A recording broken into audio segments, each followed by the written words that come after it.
Bonsoir mesdames, messieurs, c'est l'heure de vous informer, bien avant tout, les grands titres. Suite aux différentes charges de la haute cour militaire siégeant en matière répressive dans l'affaire Chiwewe et consort, la haute cour militaire renvoie l'affaire au 9 juillet prochain. Le Rwanda doit répondre à tous les crimes commis en République démocratique du Congo depuis des décennies. Ce vendredi 26 juin 2026, une requête introductive d'insistance est déposée à la Cour pénale internationale contre le régime de Paul Kagame. Mondial 2026, une victoire a suffi aux léopards congolais face à l'Ouzbékistan ce dimanche 28 juin 2026 pour écrire une histoire à la Coupe du Monde FIFA 2026. Tout de suite, les détails.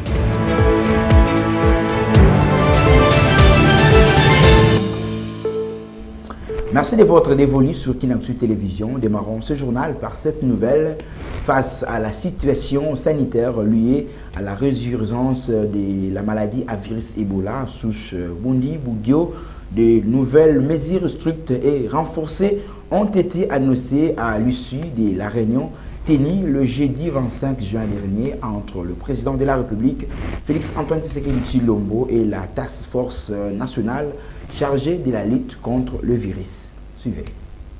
C'est à l'issue de cette séance de travail, les directives suivantes ont été arrêtées. Le renforcement sécuritaire et sanitaire, dont le déploiement renforcé de la police nationale congolaise et des agents de santé pour réguler le déplacement et intensifier les contrôles, notamment dans le prélèvement de la température, hygiène, lavage de mains autour des foyers épidémiques.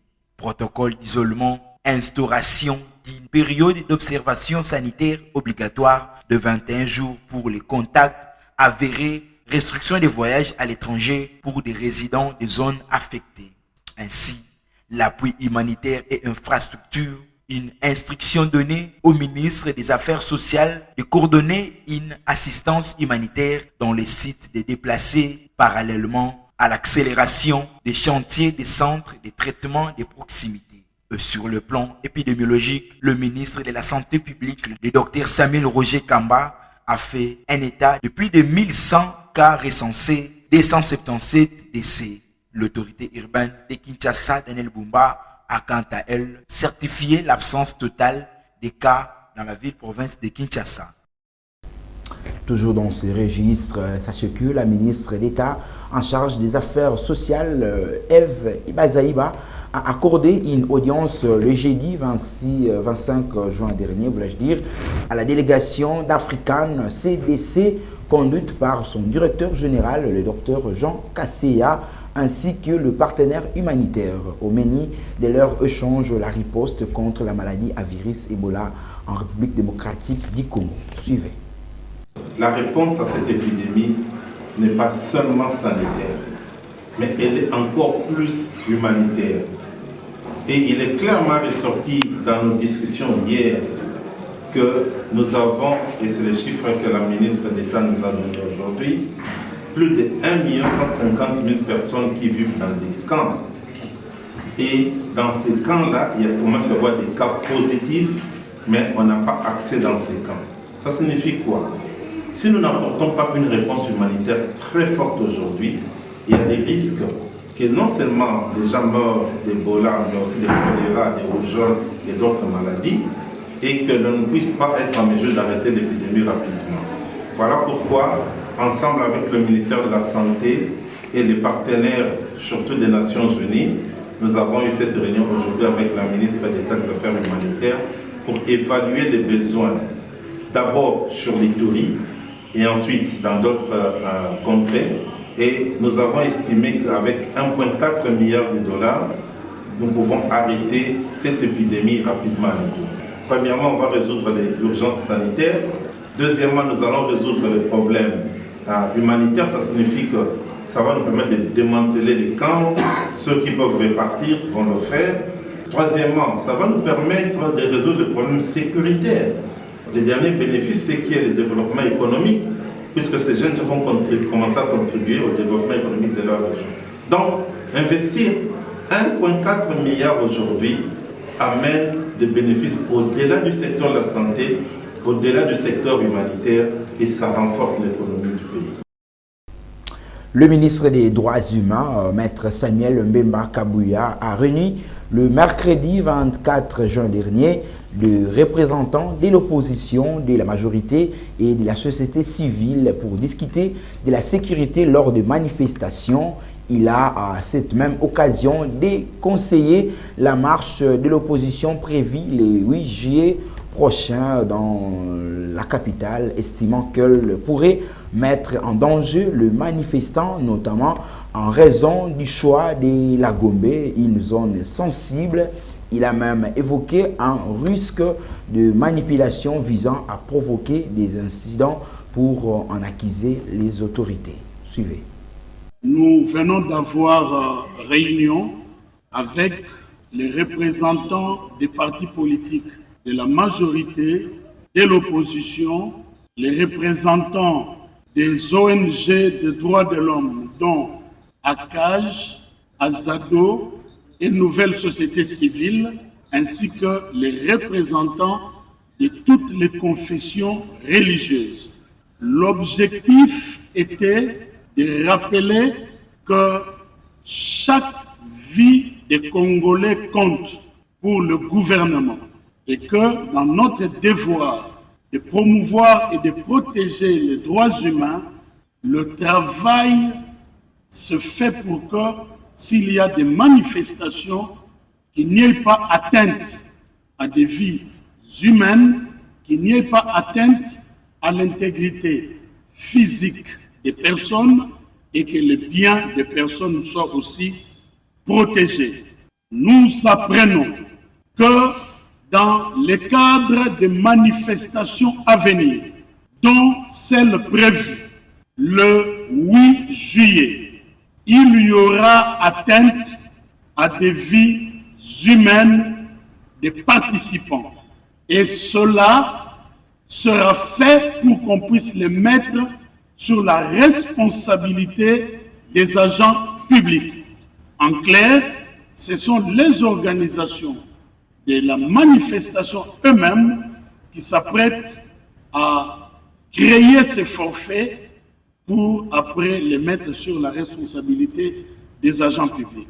Et nous dénonçons cela parce que pour nous, ministère des droits humains, les droits de chaque Congolais comptent. Et puis prenons cette information en bref. Le procès très attendu impliquant le général John Numbi et Christian Chiwewe a connu un nouveau rebondissement ouverte devant la haute cour militaire de Kinshasa-Gombe. L'audience n'a duré que quelques minutes avant d'être reportée pour le 9 juillet prochain. Vous en aurez plus de détails dans nos prochaines éditions. Et puis sur le front judiciaire, sachez que la République démocratique du Congo a déposé une requête introductive d'insistance contre les Rwandais ce vendredi 26 juin 2026 à la Cour internationale de justice à La Haye ou au sujet des actions attribuables au régime de Kigali sur une période qui s'étend de 1996 à nos jours. Regardez. La République démocratique du Congo a en ce jour du 26 juin 2026 déposé devant la Cour internationale de justice une requête introductive d'instance contre la République du Rwanda. Par cette saisine, la République démocratique du Congo exerce un droit que lui confère et reconnaît le droit international. C'est lui de soumettre à la Cour un différend portant sur l'interprétation, l'application et l'exécution de plusieurs conventions internationales auxquelles les deux États sont partis, notamment la Convention pour la prévention et la répression du crime de génocide, la Convention internationale sur l'élimination de toutes les formes de discrimination raciale, la Convention sur l'élimination de toutes les formes de discrimination à l'égard des femmes et la Convention contre la torture. La requête expose les faits et les moyens de droit sur lesquels la République démocratique du Congo fonde ses prétentions. Elle demande à la Cour de constater la responsabilité internationale de la République du Rwanda pour les violations alléguées des obligations qui lui incombent en vertu de ces instruments conventionnels. Conformément au droit international, il appartiendra désormais à la Cour, dans le respect du principe du contradictoire et des garanties d'une bonne administration de la justice, de connaître de cette affaire et de statuer sur les demandes qui lui sont soumises. La République démocratique du Congo demeure profondément attachée au règlement pacifique des différends, conformément à l'article 2, paragraphe 3 et l'article 33 de la Charte des Nations Unies. Le département américain du Trésor a imposé, voulais-je dire, le jeudi 25 juin 2026, des sanctions contre la raffinerie Gasabo Gold Refinery Ltd, située dans la capitale de Kigali, ainsi qu'un réseau de sociétés minières rwandaises accusées de faciliter le trafic illicite de minerais en provenance de l'Est de la RDC au profit de la rébellion de l'Alliance Fleuve Congo et du mouvement du 23 mars. Ces actions s'inscrivent dans le cadre des accords de paix de Washington signés le 4 décembre 2025 entre la RDC et le Rwanda. À travers cette décision, les États-Unis d'Amérique entendent accentuer la pression sur les acteurs soupçonnés d'alimenter l'économie de guerre de la région des Grands Lacs. En effet, d'après les rapports détaillés de l'administration Trump, environ 60 kilos d'or pour une valeur de plusieurs millions de dollars américains auraient été acheminés depuis l'Est congolais vers la raffinerie Gasabo Gold Refinery Ltd. En début de l'année 2026 avec l'appui d'éléments des forces de défense rwandaises. Washington cible également le président de la société de raffinerie, Jean-Malik Kalima, son directeur général Bosco Kayobotsi, ainsi que 3 autres sociétés minières rwandaises contrôlées par le président Jean Kalima, à savoir Bugambira Mines Ltd, Wolfram Mining and Processing Ltd et Ruinkwaku Mining Corporation Ltd. Ainsi, par cette initiative, le gouvernement américain, via son département du Trésor, réaffirme sa volonté de lutter pour la restauration de la paix et de la sécurité dans la région des Grands Lacs et pour le respect strict des richesses naturelles du territoire congolais en connaissance des accords de paix. Notons que cette décision est en conformité avec la règle des 50% du Bureau du contrôle des avoirs étrangers du Trésor américain, en sigle OFAC, étant un principe clé qui stipule que toute entité détenue directement ou indirectement à 50% ou plus par une ou plusieurs personnes ou entités sous sanction sera elle-même automatiquement considérée comme sanctionnée. Et suite à cette procédure américaine, le ministre du Commerce extérieur en République démocratique du Congo, Julien Paluku Kahunga, a confirmé la décision du Trésor des États-Unis tout en précisant que l'instabilité dans la région du Grand Lac et l'exploitation illégale de ressources naturelles en République démocratique du Congo est étroitement liée à l'armée rwandaise et ce supplétif de l'AFC M23, de l'AFC et M23. Suivez dans ces diplex. Moi, je pense que ça vient de lever définitivement les voiles sur le modèle économique du conflit. Je l'ai dit plusieurs fois, que la source de tous ces conflits dans la région des Grands Lacs, c'est le pillage des ressources. Et je crois aujourd'hui que le département du Trésor a confirmé toute ma thèse. C'est après avoir sanctionné les généraux que vous connaissez, Moubarak a été sanctionné, James Kabarebe a été sanctionné, le général qui porte votre nom, Stanislas Gashugi, qui est le patron des forces spéciales rwandaises, a été sanctionné, toute l'armée rwandaise a été sanctionnée. Et vous savez, la règle 50 de l'OFAC, qui est cet office le département du Trésor, dit que toutes les entités qui collaborent avec les personnes sanctionnées doivent être sanctionnées. Et moi, je crois que ça, c'est vraiment l'asphyxie financière par effet domino international.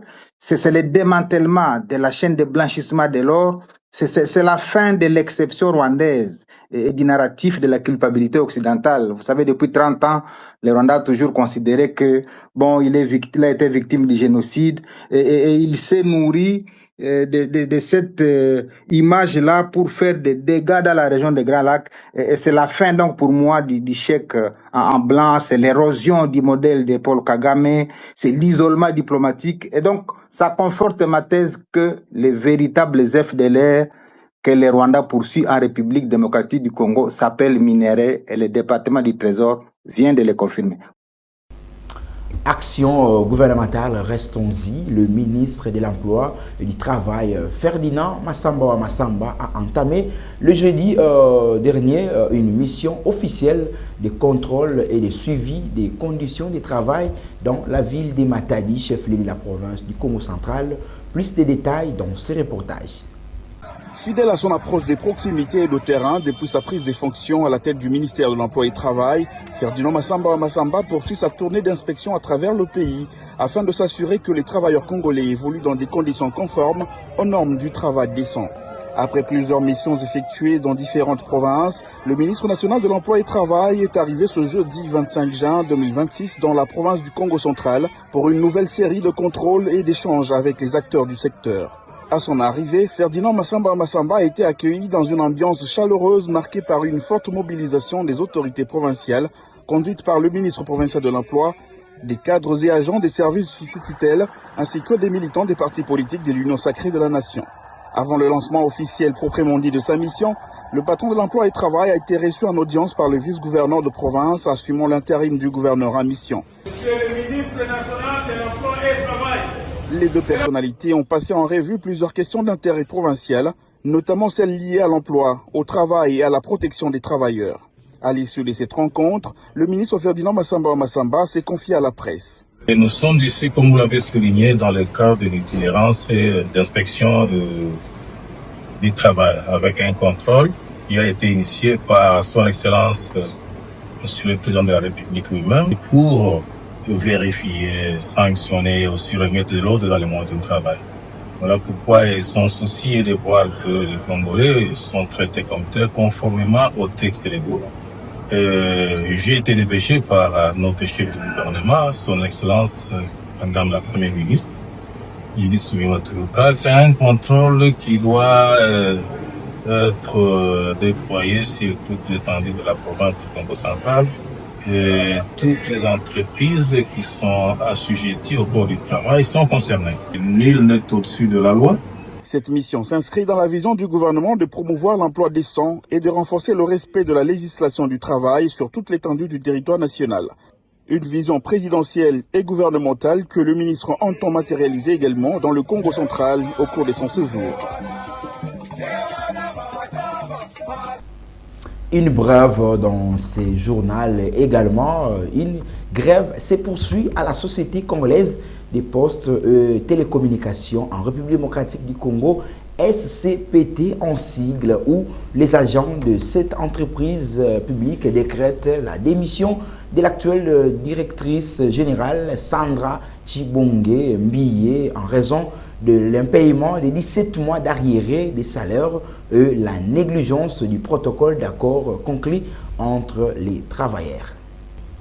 C'est vendredi 26 juin 2026, toute la communauté entière célèbre la journée internationale contre l'abus et le trafic illicite des drogues, un événement voté par les Nations Unies, notamment pour la protection des jeunes qui en sont principalement exposés. Cette journée a été instituée par l'Assemblée générale des Nations unies en date du 7 décembre 1987 via la résolution 42/112 de l'ONU. Elle est coordonnée par l'Office des Nations unies contre la drogue et le crime, ONUDEC en sigle, dirigé par la diplomate kenyenne Monica Juma, pour mobiliser la communauté internationale afin de promouvoir une société mondiale exempte de toxicomanie et renforcer la prévention. Par son thème 2026, le programme mondial de la drogue, des enjeux persistants, de nouveaux défis, des réponses innovantes, elle s'articule autour des campagnes médiatiques, des ateliers de sensibilisation dans les écoles ainsi que le renforcement des services de prise en charge et de réhabilitation.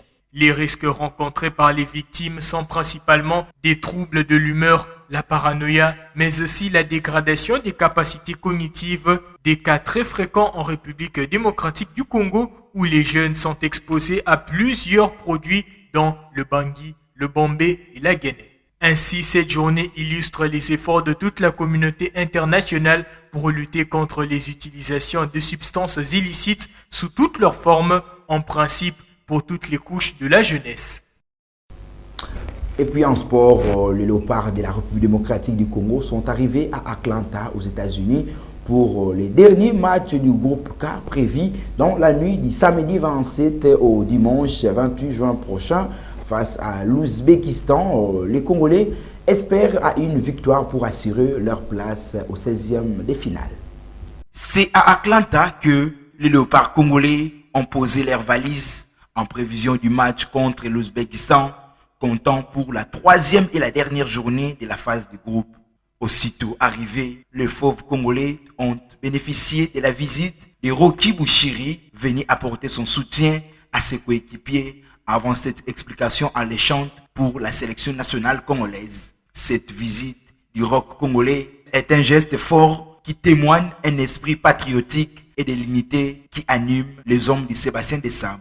Déclaré forfait pour la Coupe du Monde FIFA 2026 à la veille du coup d'envoi en raison d'une blessure contractée dans son club, il importe que les fauves congolais poursuivent leur préparation avec sérieux et détermination afin d'écrire une histoire ce week-end dans cette compétition d'échiquier mondial.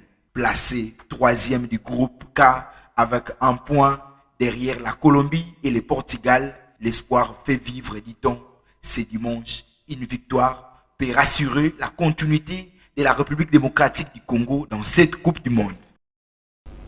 En nutrition, le maracuja est un fruit plein de vitamines et recommandé par le médecin nutritionniste pour la santé humaine. Suivez dans ses commentaires. Du Brésil et du nord de l'Argentine. Le jaune, légèrement plus gros et acide que le pourpre, il viendra qu'à lui de la forêt amazonienne brésilienne. En plus d'être particulièrement savouré et apprécié de petits comme le grand, le maracuja est une petite bombe de nutriments et des micronutriments précieux pour la santé. Il est très riche en eau, en fibres. Il contient également près de 3 fois plus de protéines. Parlons de la situation du climat de la journée du samedi 27 juin 2026 à Kinshasa, la capitale de la RDC. Retenez que demain matin, les nuages couvriront l'ensemble du ciel. La température sera de 23 degrés Celsius et la force du vent oscillera aux alentours de 8 km par heure, tandis que dans l'après-midi, vous pourrez profiter du soleil avec une température qui atteindra les 30 degrés Celsius. Enfin, dans la soirée de ce samedi à Kinshasa, le ciel sera dégagé et sans nuages et la température retombera à 25 degrés Celsius. Avant de boucler complètement ce journal, votre rédaction vous convie à la lecture des journaux Paris ce vendredi 26 juin 2026 dans la capitale congolaise. Bonsoir et bienvenue chers téléspectateurs pour cette 5e et dernière édition de la revue de presse. Démarrant avec l'Observateur qui titre en contenu « Dubai Humanitarian achemine par avion des fournitures médicales essentielles en RDC ». Il tient à préciser que sous les directives de son Altesse Cheikh Mohamed bin Rachid Al Maktoum, vice-président, premier ministre et souverain de Dubaï, Humanitarian Service a déployé un 3e pont aérien humanitaire afin de soutenir la réponse d'urgence en cours face à l'épidémie d'Ebola en République démocratique du Congo via l'Ouganda. L'aide humanitaire de Dubaï a lancé un 3e pont aérien pour soutenir l'épidémie en RDC via un avion de Royal Air Wing de Dubaï qui a atterri en Ouganda cette semaine avec plus de 76 tonnes de fournitures humanitaires essentielles d'une valeur supérieure de 223 000 $ américains. Poursuivons avec la référence plus qui nous informe que le pont Maréchal Mobutu de Matadi, 43 ans d'un ouvrage emblématique au service de l'intégration nationale. Le journal ajoute également que le vice-gouverneur du Congo central, Prosper Ntela, a représenté hier, jeudi 25 juin 2026, le gouverneur Grace Bilolo, actuellement en mission officielle, à la cérémonie commémorative du 43e anniversaire du pont Maréchal Mobutu de Matadi, l'un des ouvrages d'art les plus emblématiques de la République démocratique du Congo. La célébration a débuté par une messe d'action de grâce avant de se poursuivre au parc mémorial Mobutu, situé sur la rive droite du fleuve Congo. organisé par le comité de gestion de l'office d'exploitation du bac Congo sous la conduite de son directeur général Jean-Claude Mavambou. La cérémonie a réuni plusieurs personnalités politiques, administratives et diplomatiques. De son côté, le journal Africa News titre dans son commentaire « Les premiers bénéficiaires du régime complémentaire de la CNSAP notifiés ». Le journal tient à préciser que les premiers agents bénéficiaires du nouveau régime complémentaire de retraite par capitalisation porté par la Caisse nationale de sécurité sociale des agents publics, CNSAP en cycle, ont officiellement reçu le jeudi 25 juin 2026 des mains du vice-premier ministre en charge de la fonction publique Jean-Pierre Liao leur notification d'attribution. Selon le VPM Liao, ce régime complémentaire bénéficie automatiquement. Il procède d'une architecture juridique et institutionnelle patiemment construite et mise en place pour toutes les futures vagues de mise à la retraite. Bouclons cette revue dans le cadre sportif, toujours avec Africa News, Mondial 2026. Que faut-il aux Léopards pour se qualifier en 16e de finale? Le journal Africa News tient à préciser que le verdict de la phase de groupe de la Coupe du Monde 2026, organisée conjointement par les États-Unis, le Mexique et le Canada, tombera ce week-end. Les 32 sélectionnés qualifiés pour les 16e de finale seront alors connus. Malgré une situation encore incertaine, la RDC conserve toutes ses chances de poursuivre l'aventure. Actuellement 3e du groupe K avec 1 point, les Léopards restent en course pour une place parmi les meilleurs 3e. Après 2 rencontres, les Fauves congolais ont concédé un match nul face au Portugal avant de s'incliner contre la Colombie, réduisant ainsi leur marge de manœuvre dans une poule particulièrement relevée. C'est tout pour cette édition de la revue de presse. À nous revoir très prochainement pour de nouveaux journaux. Au revoir.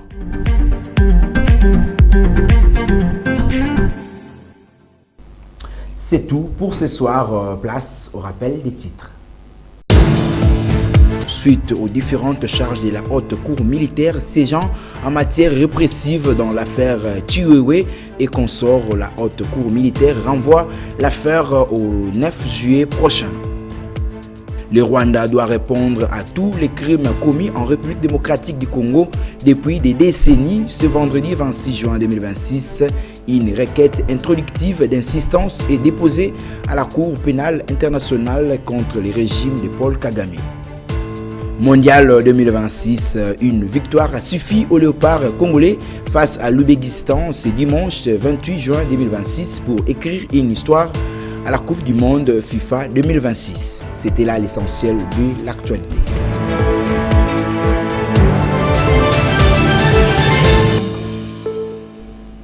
Ce journal est complètement terminé, réalisé grâce au concours de l'équipe rédactionnelle et celle de la technique. Roni Mandila, des Anges Zanazena, Aris Matondo ont concouru et la partie technique pour la réalisation de cette édition signée Nathan Ekouchou. Quant à moi, je vous retrouve très prochainement avec la même ferveur. Que Dieu veille sur la République démocratique du Congo et son peuple.